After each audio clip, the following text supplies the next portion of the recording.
What's going on, everybody? It's Sean, joined again by my son, Trey, and today we have a top 10 best U.S. alternative rock artists of the 1990s for our patron and longtime supporter and friend of the channel, Slayde said. He did a list like this for the 80s, and now he's done one for the 90s, but this time, Trey, you're on it with me. No, I'm looking forward to it, man. That 80s list had a bunch of great artists on it. Fantastic, man. And I'm looking forward to this, as I don't really know many of the groups that Slayde has on here, so going to be able to discover these together. And he put some conditions on this to rule out and minimize the number of potential contenders. So here are the rules, so don't get up in arms if I was going to say, listen to this before you comment below. They need to be bands, so not solo artists. They don't have to have started their career in the 90s. That is, they could have been active in the 80s or even 70s, whatever the case may be. Take that one in. But they must have been prolific throughout this decade relative to their career, or their best, most important work must have been in the decade. Slayde also notes he strived to choose bands that have not already been reacted to in spades. That means groups like the Smashing Pumpkins, Flaming Lips, and Walkabouts will not be included, even if they would have ordinarily been. And as the definition of alternative rock is pretty loose and seems to change over time, for this list, I simply went with rock music that isn't grunge, metal, punk, Americana, or mainstream, since these genres are easily big enough in themselves to require a top 10 list. Well, that's a great rundown, and maybe that'll avoid some of the comments of why was this person or that person not included. Just as a reminder, guys, before we get started, we're not going to have the music in the video, but check out the Vimeo link below and you can listen along with this. Trey, let's kick this thing off with number 10. Let's do it, man. We have from Sparkle Horse the track Rainmaker. This came out in 1995. Slayde notes the Sparkle Horse was basically the brainchild of singer-songwriter Mark Linkous, and they played their own brand of lo-fi alt-rock, mixing it with country and dream pop. They released 2 records in the 90s, followed by a few more in the 2000s. And Slayde notes, to me, their debut record was their best release, and I've chosen the song Rainmaker from there. Side note, he puts in here, Mark Linkous committed suicide in 2010 at the age of 47. He'd been working on an album project with the excellent boundary-pushing producer Danger Mouse, Dark Night of the Soul. The album was released after he died and had several different singers on lead vocals. Among others, Black Francis from the Pixies, Wayne Cohn from Flaming Lips, Iggy Pop, Julian Casablancas from The Strokes, Suzanne Vega, Vic Chestnut, and even film director David Lynch. It's an excellent album, so I just thought I'd leave that in there. It might have only been to us, but I wanted you to kind of know that. And Trey, all the research here, almost all of it, is Slayde Says, because these groups are, you just can't find a lot about them. So we'll have the lyrics up as always. Thanks again, Slayde said. All right, Rainmaker, Sparkle Horse coming in, Dad. I think we touched on it just slightly as the song was going, but the vocal effect was quite unique. Yeah, very much so. And honestly did give me a little bit of like Soft Bulletin era Flaming Lips type of sound, man. What you think of this? Yeah, I liked it. I thought the guitar tones were fantastic. The vocal treatment did take me a little while to get used to, but I did like it. The chorus was my highlight, just the sound and the tone that came in there. Pretty abstract lyrics, some pretty funny lyrics in here, but yeah, man, I liked it. Yeah, I think painting this Rainmaker as almost an enigmatic figure definitely. who you don't know kind of where he's going to come from. He could come from the sky. He could be this person. He could be that person. He could be the scientist. He could be hitching a ride in a freezer or appears as a mist. But in any case, the Rainmaker's coming, man. He is, man. A very, very good way to start this list out, Trey, as we move to number 9. We have Mercury Rev and the song Holes from the album Deserter Songs from 1998. Slayde said Mercury Rev is a band whose sound has evolved a lot during their career. At the start, they were an experimental and psychedelic noise rock band, but later they developed into a somewhat more dream pop-like band with some psychedelic undertones. Some of the musicians early on were also involved in the Flaming Lips, so musically they share some ideas and sounds with them. Their breakthrough came with the release of this album in 1998, where they went for the more accessible sound, which they have kept at pretty much ever since. Well, not being alternative rock as we would normally define the genre, at the same time, they were absolutely considered part of that scene, mostly due to the albums leading up to this. So I'll use that as an excuse to include them here. And I've chosen the wonderful Holes from Deserter Songs as my pick. This is also the 4th single from the record. Pop Matters rated the song number 60 in its list of 100 greatest alternative singles of the 90s. See, another publication calling it alternative, too. Exactly, man. High praise. There you have it. Holes from Mercury Rev. What a song, man. I said when it was going on, You said the production, yeah, the ambiance. This song is so good. I like the way they deliver each line very slowly. Very slowly. Let you just kind of marinate on each line. It's a very interesting delivery. Yeah, and I just thought the production on this was gorgeous, man. Very serene. Yes.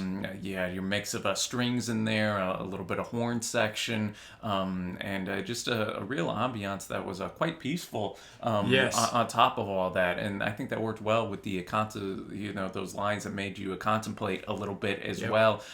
A bit abstract, and I like that. You can kind of just apply whatever interpretation you personally would want to on this. And it was one of those too that was 6 minutes long, but didn't feel like it. No, man, I didn't want it to end, so it's going to be hard for this not to be on my favorites list. Yeah, you kind of got lost in that dreamlike, quality to it, man. So I really dug that one too. It's a good choice by Slayde right there. And now we're going to go up to number 8 on the list. Madder Rose's track Goodbye Juneful from the record Hello Juneful in 1999. Madder Rose, an alternative rock band formed in New York that started and disbanded within the 90s.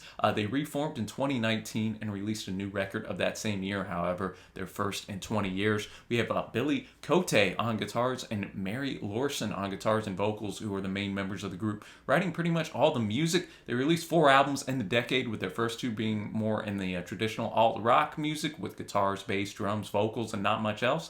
The latter 2 included trip-hop and more modern production, so choosing a song to represent them is tricky, as they really had 2 distinct sounds between the first 2 and the last 2. I decided to go for the latter period with the kind of title song from their final record up until 2019. Right. Let's get after it. All right, Madder Rose, Goodbye Juneful right here, our first female vocalist bringing it right here, which was interesting, singing to this Mary character here. Yeah, exactly. Kind of subverted your what you would traditionally think right there. So I thought the story was engaging, and the guitar work was quite interesting throughout. Yeah, I thought the guitar work was by far the highlight of the track. I liked it the more it went on, the more I got used to it. It's almost like the guitar was speaking the rhythm back to me in sort of almost her cadence back. Dun, dun, dun. As they went on, over halfway through the song, that started happening. But yeah, a track I really liked. I didn't like it as well as the Mercury Rev track previously, but it's a good time to point out, Trey, that these are not top 10 songs. They're the top 10 artists, which Slayde said just picked a song from each one. So just keep that in mind. No, that's a great point, man. And I thought the repetition of the chord is almost like that "Hush Now, Baby, don't say a word." Obviously, that lullaby-esque type of composition there, and they kind of turn that on its head a little bit. I like when artists get creative with that. So, I do too. Then I thought the vocals by Mary here were good too. And I don't know, I didn't think I wonder if Billy wrote this and if he had Mary in mind as he was writing. I don't know. I was wondering that too. But we're going to go now to number 7 on the list. We have Luna with the track California, all the way from the Bewitched record in 94. Yeah, Slayde said, I know that you have reacted to one Luna track, their cover version of Bonnie and Clyde. I remember that. Yeah, I remember that too, but I don't think you've done more than that. We have not. So with that being the case, I chose to include them here. I also, quote, owe Luna a spot. Since Luna's the band that band leader Dean Wareham created following the breakup of his former band Galaxy 500, which really deserved to be my best of the 80s list.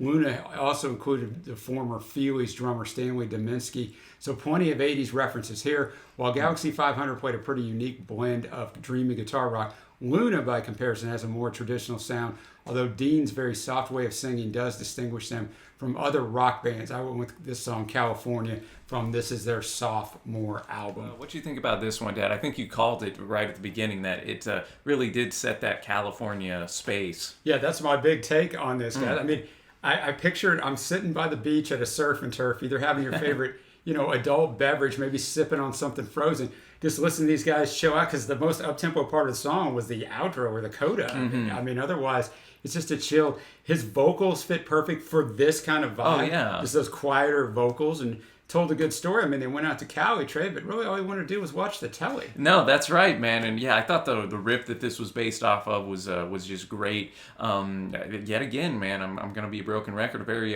kind of peaceful, relaxing type of really atmosphere, especially with Dean's softer vocal delivery. And yeah, this gal following him out from Phoenix to Cali. Yeah, they're already out west. Usually let's go out west and make something of ourselves. They're already out west, but they go farther west. Let's go to Cali and make ourselves. And when they go out there, Trey, it actually goes south instead of no, exactly. And then that's where you get the chorus, those questions coming up. Yeah. Why can't we smile like we used to? Why don't you figure anymore? Why is my sympathy now turned to malice? It doesn't matter anymore. So kind of been, I guess, beaten down by life, and maybe that this Cali experience didn't help things. Didn't live up to those expectations. Maybe it's the cost of living for all my Cali people out there. That's right, man. Well, we're gonna go now to number 6 on the list. We have the only song on here I'm familiar with because I've listened to this record. I couldn't tell you about the song though. It's been a while. So we have the Lemonheads coming here with Confetti from the It's a Shame About Ray record in '92. Slayde notes that when the Lemonheads released this in '92, their record company thought they were breaking the next Nirvana, as the band led by Evan Dando became huge in the underground, and especially Evan was seen everywhere. Unfortunately, drug abuse, as seen so many other times in the music industry, hampered them, and they never became as big as they could have. Starting as a punk rock band with clear inspiration from Husker Du, the Lemonheads evolved more into a true alt-rock band with the release of this record. With a heavier focus on melodies and even acoustic guitars, they shot to fame somewhat with their inclusion of a cover of Mrs. Robinson by Simon & Garfunkel, but Slayde has chosen an original, going with the track Confetti here. All right, Confetti, the Lemonheads bringing it that. I think this is the one that's the most maybe traditional when I think alt-rock sound. That's probably the most traditional that we've had on this list so far. That and really, composed as a more pop-centric type of song with the amount of repetition and just the kind of a catchy melody that we have. Yeah, lots of repetition, but they get a lot in a little over 2.5 minutes, man. Enjoyed it. I mean, yeah, it's not really... so much about the lyrics. It's about more the feel and the song construction of it. But, as you talked about the wordplay, he kind of should have sort of would have loved her if he could have. The story's getting closer to the end. He'd rather be alone than pretend. So he takes her out in the woods. I was hoping he wasn't going to cap her, but he didn't. I was like, is this going to take a turn for us? But might take that dark turn. No, I can see this just with its sound. Like, okay, if I'm a record exec, being like, all right, this could be a hit right here, man. Yeah, definitely shows you their possibilities for future stuff as well. And I dug Evan's voice, man. But yet again, the kind of a guitar was the highlight for me. Probably won't be amongst my favorites at the end, but still an enjoyable, short and sweet jam right there. And as we go now to the top part of the list, we have number 5 on Slayde's list, Yo La Tengo, Autumn Sweater. Yeah, from the album I Can Hear the Heart Beating is one from 1995. Slayde said they formed in 1984, a band from Hoboken, New Jersey, and while they did release albums in the 80s, their best work was in the 90s with arguably their 2 masterpieces, Painful from 93 and then this album from 97. Their main members are founding members and married couple, Ira Kaplan, guitars and vocals, and Georgia Hubley, drums and vocals. Always interesting, Trey, when you have that. Inspired by bands like Soft Boys and particularly the Velvet Underground, one of our favorites. Hey. The band started out sounding like they were part of the Paisley Underground scene, which we covered in the 80s one, if you want to go back and watch that. Somewhere between the Dream Syndicate and early the Feelies. Later, they evolved into a band with a sound that was very much their own, moving towards a more experimental direction, both being able to do quiet, beautiful songs on the one hand and creating noisy instrumental songs on the other. The song Nowhere Near of the Painful album is one of the most beautiful songs ever written, in my humble opinion. But for this list, I went with Autumn Sweater, where the band shows that you can create alt-rock without the use of a guitar. Drums, loops, organ, and bass are all you need to create a great song. Ooh, I'm intrigued, man. I am too. Autumn Sweater, Yo La Tengo up in here, man. Very interesting that there was no guitar on this, man, and the soundscape that they were able to kind of conjure up. How'd you feel about that? Yeah, I think that is very interesting. I'm very glad that Slayde put this on here because of that, because I think it makes it the most interesting song so far on the list. It's also my least favorite, and here's why. I think it went on too long. I think the beauty of it that it had no guitar, that you were able to create it, actually started to become a hindrance when they went in longer with that just solo, I guess you would call it, The instrumental part in there went on for like a minute 15 seconds in between verses. I think it was too long. I think it started to sound a little monotonous, where if you throw words over it, it works perfectly. That's just my take. Still a good song. No, man, I thought it was quite hypnotic, the Yes. way that it was really obviously a very heavy rhythmically bass track with the drums, looping in there constantly. And then the organ was kind of the mainstay, where normally a electric guitar or a guitar would be. Right, exactly. Which is, a bit intriguing in its own right. I think I liked it a little bit more than you did. Not probably won't, end up amongst my favorites on this list, but I still enjoyed it, man, and definitely intrigued me to check out more. They're a group I've heard heard their name of on various circles on the internet and whatnot. So I'm gonna have to check them out. You could definitely feel a little bit of that VU influence, I think, in there as well. And just yet again, kind of about that heartbreak of that relationship growing a bit dimmer, I think, over time. Yeah, that's exactly right. I try my best to hide in a crowded room. It's nearly impossible. So, yeah. And we could slip away. Wouldn't that be much better? And he goes on later, and man, it's a waste of time if I can't smile easily like in the beginning, man. Can't capture that magic. It's always great in the beginning, Trey. Can you keep it up? In there. So, very, very interesting song, to be sure. I think you're going to at least feel something about it. And now we're going to move on to number 4 on this list. We got American Music Club with Johnny Mathis's Feet from the album Mercury in '93. Definitely going to take the most intriguing title on this list. For sure. And American Music Club could have easily been featured in my 80s list as well, but I do think that their best work came in the 90s. Mostly the brainchild of singer-songwriter Mark Eitzel. AMC had their own sound where they mixed acoustic guitars with occasional noisy guitars, whereby creating a very dynamic soundscape. Add to this mix Mark's excellent vocals, which would be perfect for a jazz band as well, and you have a uniquely sounding band. His solo career also borders between rock and jazz. Well, the first 2 albums of the decade, United Kingdom and Everclear, typically are the contenders for Best AMC Album. I've chosen a contrarian song for this list by going for the song Johnny Mathis's Feet from their generally less well-regarded major label debut record, Mercury, since I think it really showcases Mark's vocals. All right, Johnny Mathis's Feet coming in right here, and I can see where Slayde was going with how Mark's delivery, very deep voice, very distinctive. You're going to remember that. You are going to remember it. Very striking when you first hear it, not in a bad way. What an interesting song title. What another story behind this? The great Johnny Mathis, still alive. I didn't know if Johnny was still alive, 86 years old. I remember when I was a kid, I don't really know anything about him. I just know he's a crooner. He's in the Grammy Hall of Fame several times. I mean, he was a great singer, but he's almost taking him, Johnny, and putting him in almost a Christ-like or a deity. No, you're right. Like place. He starts out, I lay all my songs at Johnny Mathis's feet. I said, Johnny, can you tell me how to live? And all my hopes are unraveling. I just lost my lease on my house without love, doors, or windows without peace. And then Johnny's there, great imagery in this track. He has that jewel-encrusted hand, and here we're across the Las Vegas scene. He says, you got to learn how to disappear in the silk and amphetamine. Yes, that will replay itself in a little bit. Then Johnny starts looking at his songs, and Johnny is just roasting them, essentially, saying that they're a mess. And then now he's over in the Hollywood scene, and he again tells our main dude here, you got to learn to disappear in the silk and amphetamines.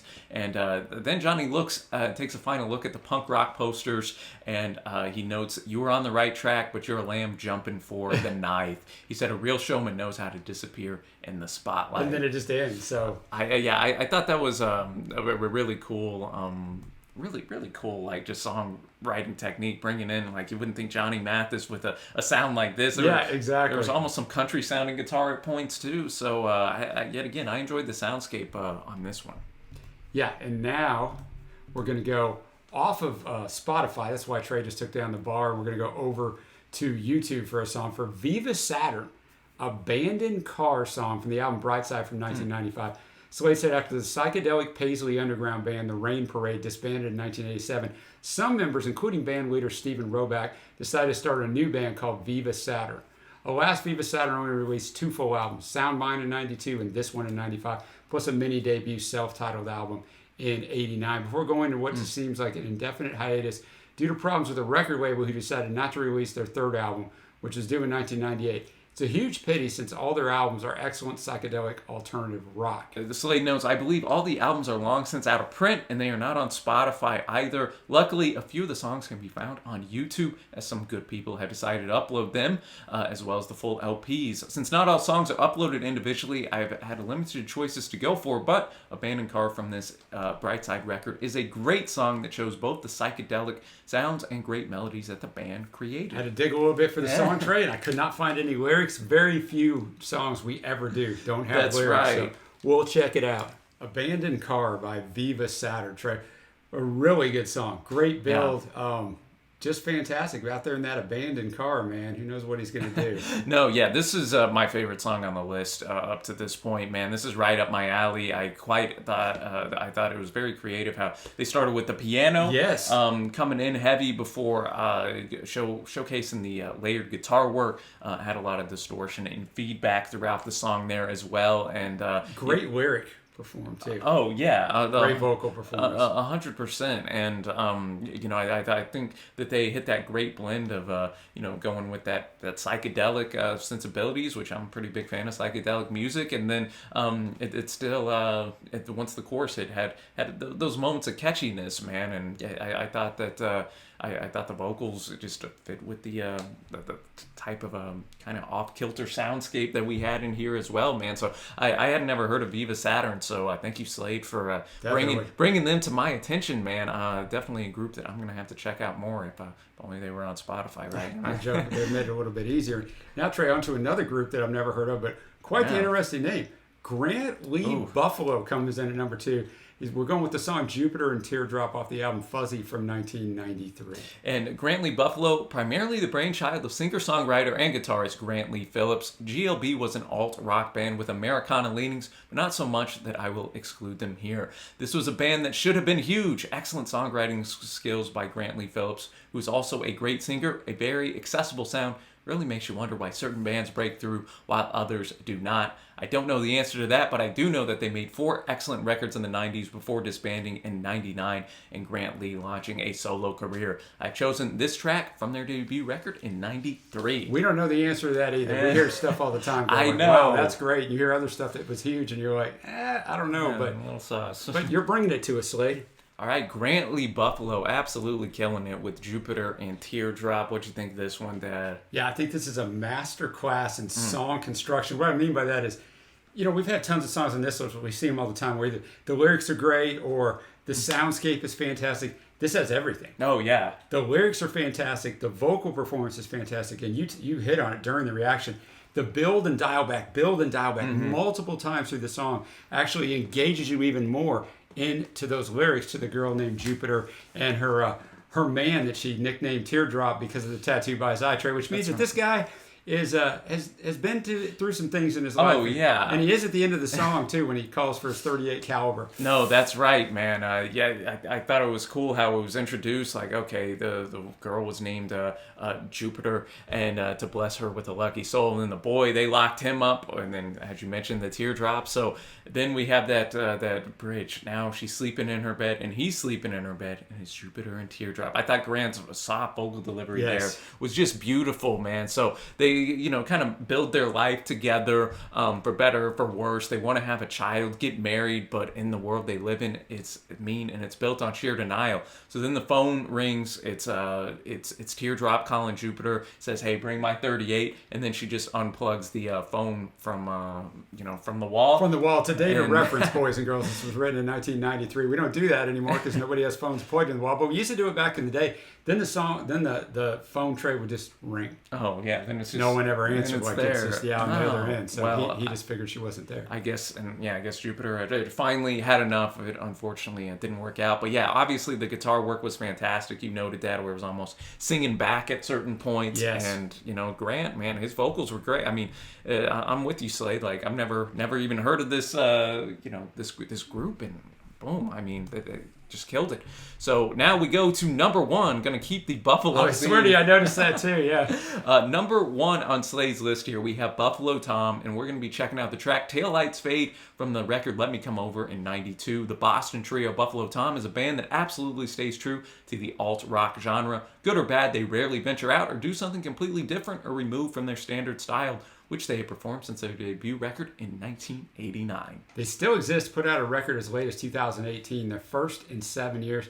Slayde said, I saw them live pre-COVID in 2019, and they're as good as ever. Their debut album was produced by Dinosaur Jr.'s Jay Massis. So originally, they were compared a lot to that band, who was on that other list that I did in the 80s, also being a trio. But that soon disappeared as it became clear that they were very different from them. The song Taillights Fade is from their third and probably best album. The song also is featured in an independent film of the same name. Let's check this out. Number 1. It's going to be pretty darn good to top these last two. All right, Buffalo Tom ending it with Taillights Fade, a very powerful song that, you could interpret, I think, in one direction of this guy killing himself, I agree, man. Back compared to the last song, more to the traditional alt-rock sound, just as he said that they stayed true to that. Fantastic, man. The vocals are great. The lyrics, like you said, Trey, are very well written, and really you can interpret in a couple different ways. I kind of took it in the way that you said. Guitar work is fantastic, but a really, really good song. I've hit the wall, I'm about to fall, but I'm closing in on it. I feel so weak on a losing streak. Watch my taillights fade to black. So that right there, that's the one where you're like, okay. Well, and I think that metaphor is, one that everybody can relate to. We all know a car, taillights are out, this or that. And even I think we get a little bit of foreshadowing in that first verse. Sister, can you hear me now? The ringing in your ears is the ringing from the gunshot going down. I'm down on the ground. My luck's been dry for years. He notes he was reading about a girl who was kind of in a similar situation. He notes she cut herself off from her past. Now she's alone at last. Did she kill herself as well? I don't know. He just continues to note he's tried to, drown himself in cheap wine. Nothing has seemed to help him. And we finally get, I'm underneath a gun. I'm singing about my past. Had myself a wonderful thing, but I could not make it last. And we just finished with that watch my taillights fade refrain in there, which, yet again, I'm going to say is a bit oddly catchy for how morose. It is. No, you're exactly right.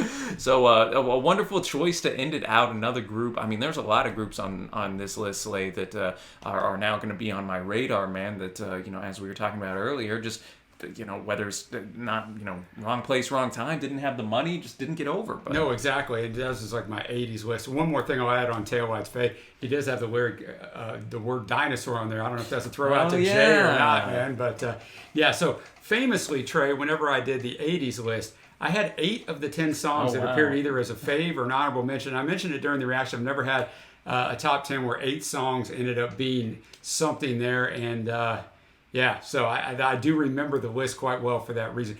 I'm not going to have 8 this time, but I'm going to have quite a few. I'll be pretty stereotypical with the top of the list. I'm going to go with Abandoned Card, Jupiter and Teardrop, Taillights Fade, The Wonderful Holes. Yep. And I'll give an honorable mention to California. Man, you stole all mine, Dad. Because they're all good. Those would be. I also want to throw some love to Johnny Mathis. That's the other one I was thinking about going with. By AMC, the American Music Club. I thought that was just such a unique composition and subject matter, and even Lemonhead's Confetti was quite catchy and popular, and even Autumn Sweater with its organ. I mean, there's something on this list I think for everybody, and just shows how how much of a wide scope alternative rock really can encompass. Yeah. And I told you after I did my 80s list, I'm like, man, Slayde said really knows his stuff. Like, you're not just giving a little, like, your stuff. And it's great to bring this stuff because I've famously stated many times on this channel, I'm lukewarm on 90s music. It's my least favorite decade of the past century. But I do like a lot of stuff from it.